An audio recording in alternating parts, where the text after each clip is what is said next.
Stephen Smith. I'm with Christian Leadership Partners, and for the last 18 days, we've been doing a coaching session. These coaching sessions are absolutely free. They only last about 10 minutes, and they're based off of the Word of God. So hopefully they're making a difference in your life. I know that it's been exciting for me to be able to share these things with you, and hopefully the people around you are starting to see the results of what you've started. If this is the first video that you've seen, I really do encourage you to go back to the very beginning and go to the first video and begin there. And the reason why is because our goals will actually evolve every time that we write them down. And what we want to see is we want to see a gradual progression and identification of the most important things that we want to accomplish in our lives. And that's really what our goals are. You know, only 2% of the people actually write their goals down. And hopefully you're a part of that 2%. If you're not, I really do encourage you to join us. So if you start writing your goals down, what will happen is that you'll begin programming your mind to be able to start accomplishing these specific goals. Have you wondered why you haven't been able to attain your goals yet? Well, that's the reason why. So today what we're going to do is we're going to take a look at Proverbs chapter 18. Proverbs chapter 18 has a lot to do with what are we saying in our lives. So we want to make sure that what we're saying is actually supporting our goals. And if I can identify the things that I'm saying as things that I want to accomplish in my life, then I'm already speaking life into the things that I want to accomplish. And in fact, that's what Solomon says in Proverbs chapter 18. Proverbs chapter 18 verse 21 says that death and life are in the power of the tongue, and those who love it will eat its fruit. This is extraordinarily important, and it gives us a theme for the entire chapter here in Proverbs, and it helps us to see that what I'm speaking life into will actually come to pass, and those things that I'm speaking death about are actually coming to pass as well. So whether you know it or not, the things that you say are actually happening in your life. So we want to take Solomon's advice, and we want to start using Proverbs chapter 18 as an opportunity to start changing our lives. Here's just some of the things that are actually a part of Proverbs chapter 18.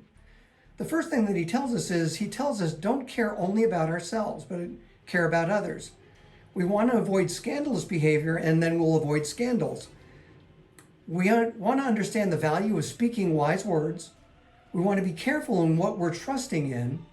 We want to be strong in our spirit, not just in our body itself. And we want to understand the value of godly relationships. The value of Proverbs chapter 18 actually tells us a whole lot of these things, and what we want to do now is start going through Proverbs chapter 18. It's a very short chapter, but it's really loaded down with a lot of things that can actually change the way that we look at things. So let's go ahead and begin. Unfriendly people care only about themselves. They lash out at common sense. Fools have no interest in understanding. They only want to air their own opinions. Doing wrong leads to disgrace. Scandalous behavior brings contempt. Wise words are like deep waters. Wisdom flows from the wise like a bubbling brook. It's not right to acquit the guilty or deny justice to the innocent. Fools' words get them into constant quarrels. They're asking for a beating. The mouths of fools are their ruin. They trap themselves with their lips. Rumors are dainty morsels that sink deep into one's heart. A lazy person is as bad as someone who destroys things. The name of the Lord is a strong fortress. The godly run to him and are safe. The rich think of their wealth as a strong defense. They imagine it to be a high wall of safety. Haughtiness goes before destruction. Humility precedes honor. Spouting off before listening to the facts is both shameful and foolish. The human spirit can endure a sick body, but who can bear a crushed spirit? Intelligent people are always ready to learn. Their ears are open for knowledge. Giving a gift can open doors. It gives access to important people. The first to speak in court sounds right until the cross-examination begins. Flipping a coin can end arguments. It settles disputes between powerful opponents. An offended friend is harder to win back than a fortified city. Arguments separate friends like a gate with locked bars. Wise words satisfy like a godly meal. The right words bring satisfaction. The tongue can bring death or life. Those who love to talk will reap the consequences. The man who finds a wife finds a treasure, and he receives favor from the Lord. The poor plead for mercy. The rich answer with insults. There are friends who destroy each other, but a real friend sticks closer than a brother. So the value of Proverbs is actually very important for us, and if we go through, we can see that there are 5 different verses that actually speak specifically to what it is that we say.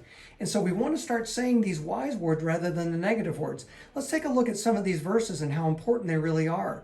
Proverbs 18:4 says that wise words are like deep waters, wisdom flows from the wise like a bubbling brook. Fools' words get them into constant quarrels. They're asking for a beating.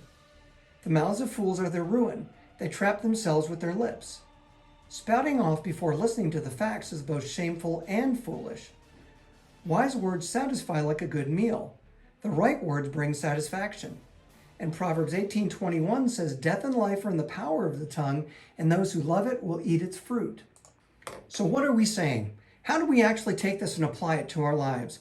We want to start saying the things that are actually in support of our goals. And in fact, what we really want to do is we want to start speaking our goals into life, even as we wake up in the morning and everything that we do. So like yesterday, what we did was we identified the negative things in our lives by actually texting ourselves every hour to identify what we're doing during the course of the day. And if you've identified the negative things, it's the same thing that we want to do today, except today what we're going to do is we're actually going to stop speaking the negative things that are happening in our lives. So this is more than just actions, it's actually what we're saying. So we want to take those negative words and we want to start replacing them with positive words. So instead of saying that your feet are killing you, say, my feet feel great, my feet feel fantastic. And you'll see a difference in the course of your feet. So we really want to start talking these things positively the way that we see them. The second thing that we want to do is we want to watch the negative words that we speak. These negative words can actually affect our lives in the way that we have not expected it before. In other words, if I'm speaking negative words, I'm going to start seeing negative things happen in my life. And that's really what we want to do. We want to identify those things that are negative in our lives and start getting them out. So let's stop speaking those negative words. Now, the third thing that we want to do is we want to start addressing our goals as if we've already achieved them. So if I'm addressing my goals as if I've already achieved them, what I'm doing then is I'm actually starting to speak the words as if they've actually come to pass. So in other words, my goals are going to sound a lot like, I am the smartest person in my class. I have achieved a doctor's degree. I have gone out and gotten that promotion that I so well deserved. So these are the positive things that we can see, and as we start speaking our goals that way, and if I start writing them down that way, then they'll actually come to pass. Remember, we've been looking at strategic planning, and we've been looking at the attributes and the skills that we need to develop to do that. And tomorrow what we're going to do is we're going to take a look at what are the actual physical things that I need to have in my life. And you know that you can start speaking those physical things into your life as well. Now, you may or may not believe that, but I'm going to give you a couple of verses that will actually help you to see that.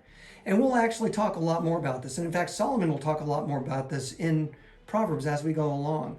But in the meantime, I hope that you can take these coaching sessions and actually make a change in your life. You know, you're more than welcome to subscribe down here in this corner. And what will happen is that you'll be notified every time that a post has been made. And in fact, if you want to IM me or if you want to contact me in the comments, what I'll do is I'll make sure that I can either text these to you or I'll send you a copy of our YouTube page so that you can actually start watching there as well. But in the meantime, I really do encourage you to take these tools, go out and make a difference in somebody else's life, and be a miracle going someplace to happen.